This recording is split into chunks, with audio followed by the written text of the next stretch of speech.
तो आप सभी मित्रों का स्वागत है आपके अपने योग विद्या चैनल में। दोस्तों, क्या आप जानते हैं हमारे शरीर के लिए मसाज क्यों ज़रूरी होती है?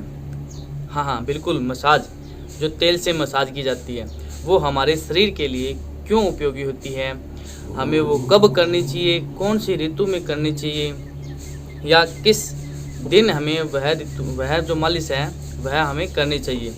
आज हम इस वीडियो के माध्यम से आपके सामने बताएंगे तथा कौन सी दिन करें तथा किस तेल से वह शरीर के अंदर मालिश करें और क्यों ज़रूरी है। पहले समझना ये ज़रूरी है कि भी आखिर शरीर के लिए मालिश करना क्यों ज़रूरी है, इससे होता क्या है।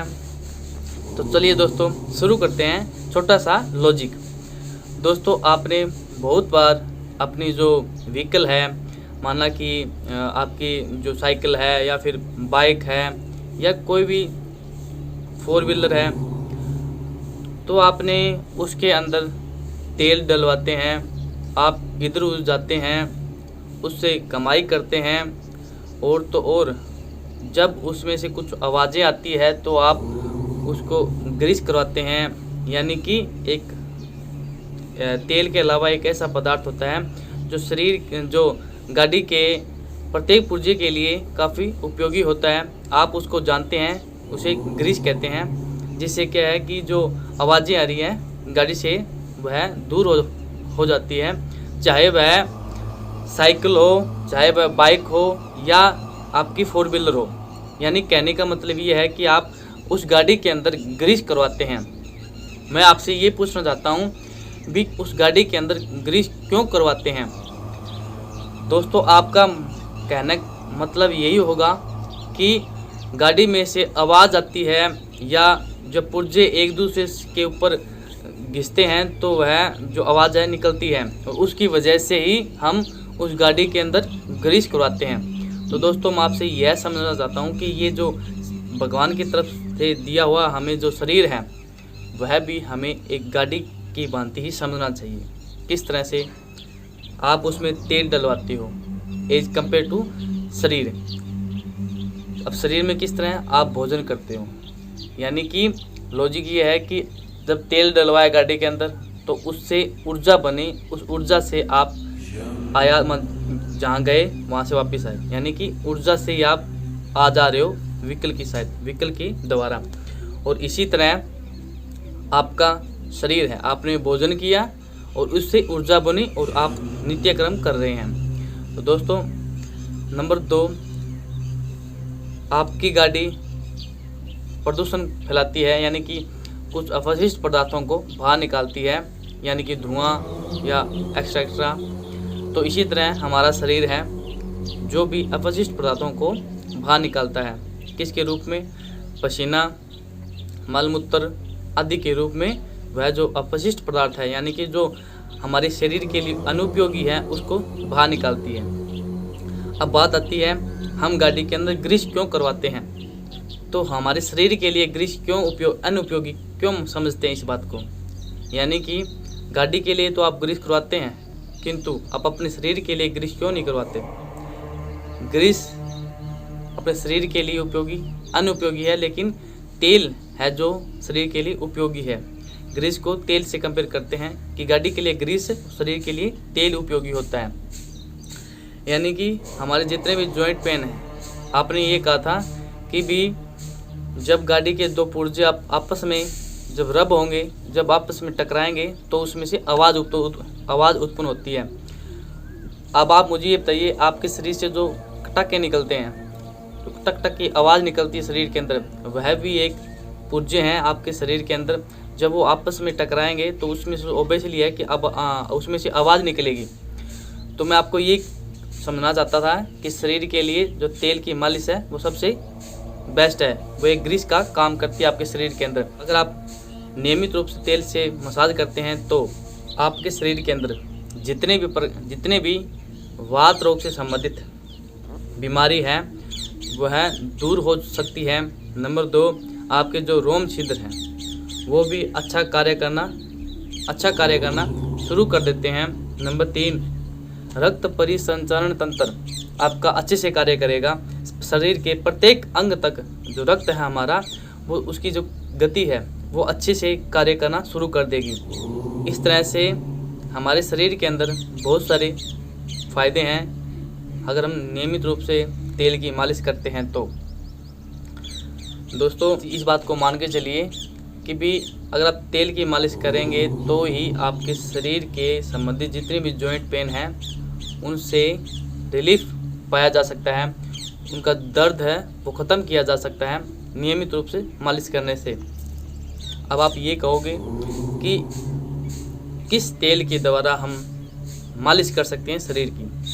दोस्तों, मैं आपको ये कहना चाहता हूँ कि जो घर के अंदर उपलब्ध है, जो माहौल है हमारा, उसमें जो उपलब्ध जो तेल है जो आसानी से हमें मिल जाता है। मैं आपको ये नहीं कहता कि आप अलग अलग प्रकार के तेलों का उपयोग कीजिए, वो आपकी इच्छा है। आपका समाज, आपको जो वातावरण है वो आपको किस तरह के तेल आपको उपलब्ध करवाता है।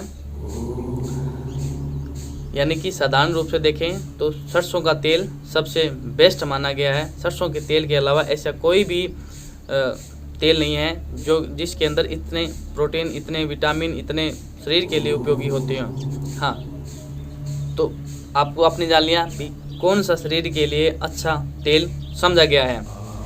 अब आप ये भी जान लें कि हमें कौन सी ऋतु के अंदर तेल से मालिश करनी चाहिए तथा कौन से दिन करनी चाहिए और किस के दौरान हमें तेल की मालिश करनी चाहिए।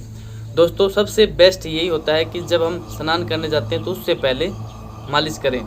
नंबर 2, जब हम सोने जा रहे हैं उस टाइम हम मालिश कर सकते हैं, क्योंकि रात भर वह जो तेल है रोम छिद्रों के द्वारा हमारे प्रत्येक अंग तक वह पहुंच जाता है, जो कि शरीर के लिए काफ़ी हष्ट पुष्ट होता है। नंबर 2, आपको पहले बताया था भी नहाने से पहले हमें तेल की मालिश करनी चाहिए, क्योंकि जब हम नहाते हैं, नहाने से पहले इसलिए करते हैं क्योंकि जो हमारे रोम छिद्र हैं उनमें से जो पसीना नहीं आता किसी व्यक्ति के, तो उसका तेल का इस्तेमाल करने के बाद पसीना आना शुरू हो जाता है, यानी कि रोम छिद्रों खुल जाते हैं। और उसके बाद नहाने से जो जल का, ये आपको पता ही होगा, जल हमारी त्वचा सोखती है, तो जल से स्नान करने के बाद जो त्वचा आपकी वो काफ़ी हष्ट पुष्ट दिखाई देगी। दोस्तों, आपने देखा होगा कई व्यक्तियों के अंदर जो ताप क्रियाएँ होती है वो बढ़ जाती है। अब वो ये कहते हैं कि हाँ, मैंने तो मालिश भी की थी, मसाज भी की थी, लेकिन जो तापक्रम है उनका बढ़ता जा रहा है, यानी कि रोम छिद्रों का उनका जो खुलना होता है वो नहीं खुलता। दोस्तों, ये डिपेंड करता है कि आपने कब की थी मालिश, किस दिन की थी, किस ऋतु में की थी, क्योंकि ऋतुचर्या का बहुत सारा इसमें योगदान होता है। हमें किस ऋतु में ये मालिश करनी चाहिए ये हम आगे वाली वीडियो के अंदर बताएंगे, लेकिन इस वीडियो के अंदर आपको ये बताएंगे भी कौन से दिन हमें यह मालिश करनी चाहिए। वैसे तो नियमित रूप से समझा गया है भी मालिश का कोई समय नहीं होता, लेकिन फिर भी दिनों के ऊपर भी डिपेंड करता है कि हमें किस दिन मालिश करनी चाहिए। तो दोस्तों, मालिश के लिए सबसे अच्छे दिन हैं वो है आपका सोमवार, बुधवार और शनिवार। इन दिनों अगर हम मालिश करते हैं, शरीर की मसाज करते हैं, तो शरीर के लिए काफ़ी लाभदायक माना गया है। अब आप कहोगे क्यों, तो हम आगे इसको बताएंगे भी इस दिन क्या होगा अगर आप इसका मसाज करेंगे तो, और कब नहीं हमें करनी चाहिए। वो हमें रविवार, मंगलवार और गुरुवार को नहीं करनी चाहिए। शास्त्रों में वर्णन है कि तेला भ्यांगे रवो ताप सोमे शोभा कुंजे मृति ही उद्देन गुरु और हानि, यानी बुधवार और गुरुवार को हानि होगी, तुझे दुख, शुक्रवार को आपको दुख मिलेंगे, सुनो सुखम, और शनिवार को सुख मिलता है। यानी कि अर्थात रविवार को अगर आप मालिश करते हैं शरीर की, यानी मसाज करते हैं, तो आपके शरीर के अंदर ताप में वृद्धि होगी। आपका शरीर है उसमें जो गर्मी है यानी हीट है वो प्रोड्यूस होगी, यानी कि गर्मी की जो अधिकता है वो आपके शरीर के अंदर होगी। जिस व्यक्ति का शरीर गर्म रहता है तो वह इस दिन मालिश न करें, मसाज न करें। सोमवार को अगर आप मसाज करते हैं तो आपके जो त्वचा है या आपका शरीर है उसमें सौंदर्य की प्राप्ति होती है। यानी कि ऊर्जावान भरपूर मात्रा में आपके शरीर के अंदर इस दिन अगर हम मसाज करते हैं तो काफ़ी लाभ मिलता है आपके शरीर के लिए। मंगलवार को अगर आप मसाज करेंगे तो मृत्यु का भय, यानी शास्त्रों में वर्णन है कि भी इस दिन आपको मृत्यु का भय रहेगा। बुधवार को अगर आप मसाज करते हैं तो धन की प्राप्ति होगी। गुरुवार को आपको बताया था भी आपको किसी भी प्रकार से हानि हो सकती है। शुक्रवार को आपको दुख होगा। शनिवार को अगर आप मसाज करते हैं तो आपको सुख मिलता है। यानी ये थे हम किस दिन मसाज करें। दोस्तों मैं आपको ये भी बता दूं कि आपकी त्वचा अगर रूखी सूखी है तो डिमांड कर रहा है मसाज की, आपको मसाज करना चाहिए। भी मसाज बहुत ही उपयोगी है आपके शरीर के लिए। आप ये तो बहुत समझते हैं कि शरीर गाड़ी को ग्रीस करवाना ज़रूरी है, लेकिन शरीर को ग्रीस करवाना आप नहीं समझते। फिर आप ये कहोगे हमें इस प्रकार की अलग अलग प्रकार की हमारे शरीर के अंदर दुविधाएं हो गई हैं या अलग अलग प्रकार की बीमारियां पैदा हो गई हैं। आप फिर क्या करोगे, भागोगे दवाइयों के पीछे और दवाइयाँ फिर आपके पीछे भागेगी, क्योंकि जितनी आप दवाई लेंगे उससे 2 गुना जो घाटा है आपको शरीर को भोगना पड़ेगा। आप दवाई लेते हो सिर दर्द की, लेकिन जो डिफेक्ट होता है वो आपकी लीवर और पेट को डिफेक्ट बहुत ज़्यादा करती है। तो दोस्तों आपको यही कहता हूँ भी इन दवाइयों से बचें। ज़रूरी है तभी दवाई लें, यानी एमरजेंसी के अंदर आप दवाइयों का उपयोग कर सकते हैं। छोटी छोटी बातों पर दवाइयों का उपयोग न करें, क्योंकि कुछ कारण ऐसे होते हैं जो शरीर आपको सचेत करता है कि भी कुछ गलत कर रहे हैं आप, लेकिन आप क्या करते हैं उसको दबाने की कोशिश करते हैं। दबाना नहीं, यानी बच्चा रो रहा है तो इसका मतलब ये नहीं है कि वह दुख तकलीफ में है, यानी कि हो सकता है कि उसका मन ना हो या उस खाना चाहता है या फिर उसको भूख लगी है। तो आप इन कारणों पर थोड़ा सा ध्यान दीजिए। छोटी छोटी बातों पे दवाइयों के पीछे मत भागिए, क्योंकि अब आप दवाइयों के पीछे भाग रहे हो, आने वाले समय में दवाइयाँ आपके पीछे भागेगी। इस बात को नोट कर लीजिए।